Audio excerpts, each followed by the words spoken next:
Will The Last Jedi be too Phasma, too furious? Welcome to Nerdist News. I love puns. Lightsabers, bowcasters, Death Stars. Star Wars is filled with some of the most formidable weaponry in all of science fiction, but none so formidable as the humble spear. Point that thing someplace else. Yes, at the end of the day, it was the primitive spear-wielding Ewoks who took down the Empire in Return of the Jedi. I mean, sure, if you want to get technical, guys, they were just a small part of a multi-pronged attack with forces on land and space acting in unison. But we all know anyone could have led Admiral Akbar's assault on the Death Star 2.0. It's a trap! It's a trap! Yeah? Yeah. Thanks. Yep. See, how hard is that? But taking down a bunch of walkers with a few pointy sticks? Now that's impressive. That's why we here at Nerdist News have always treated the Star Wars spear with the respect and reverence it deserves, and also why we're always on the lookout for all the latest and greatest pieces of spear-related Star Wars news out there. And today I'm proud to say, we are delivering. In a recent article from Bothan Spy Scoop Masters Making Star Wars, we learned an exciting new tidbit about how Captain Phasma's arsenal will be expanding in Episode 8. A source from the film explained to the site, "You are going to love Captain Phasma's spear in The Last Jedi. She looks killer." Well, first of all, very cool. Second of all, you don't have to tell us we're going to love it. It's a spear. We already love it.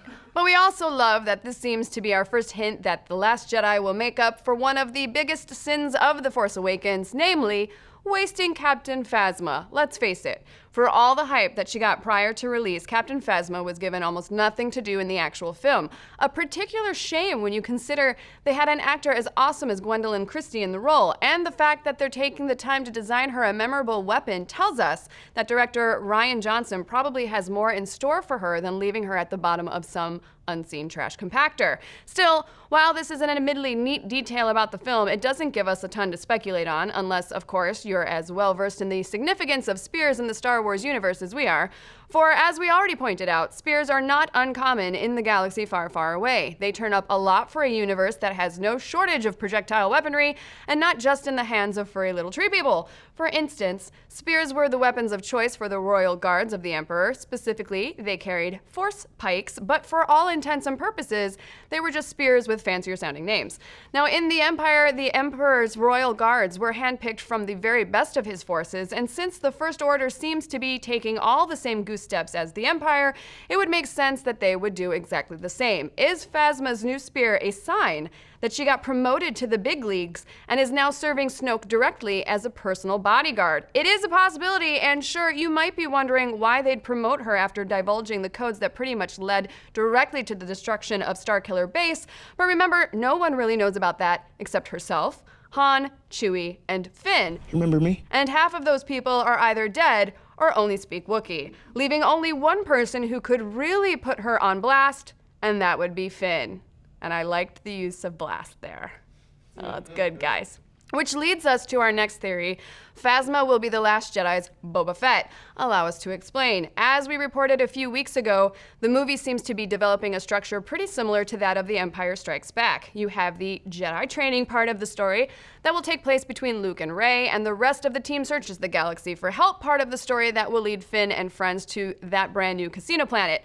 And if you are following that second plot thread, it pretty much means you also need a Boba Fettish character to follow our heroes. But why go and create a brand new character when you already have an underutilized one waiting in the wings? And there are already a lot of striking similarities between Phasma and Fett, from never taking their masks off to both rocking a shoulder cape. It seems to only make sense that she would be given that role. Perhaps after being humiliated in Episode 7, Phasma now has a personal vendetta against Finn.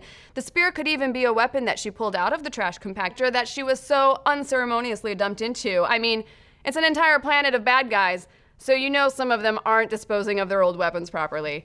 Or maybe no one knows that she gave up those codes and she hasn't been disgraced in the eyes of the First Order. But she's now on a quest to get rid of the one guy who could tell everybody Finn is pretty twitchy, and it's hard to imagine him really being able to keep a secret. But whatever is happening, so long as it means more Captain Phasma, we will be happy. But what about you guys? Are you excited to see Captain Phasma's role expanded in Episode 8? And what other Star Wars characters do you think deserve more screen time than they've gotten? Let's discuss.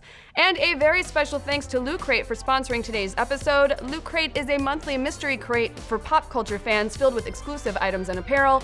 There are only a few days left to pick up this month's Primal-themed crate featuring items from X-Men, Overwatch, and Predator. Go to lootcrate.com/nerdistnews and enter code NERDISTNEWS, all one word, for 10% off. Be sure to tune in every day at 1 p.m. PST on YouTube, Facebook, and Alpha this month for Nerdist News Talks Back. We're breaking down who is the best villain of all time for March Madness, so help us figure out who is the best at being the worst.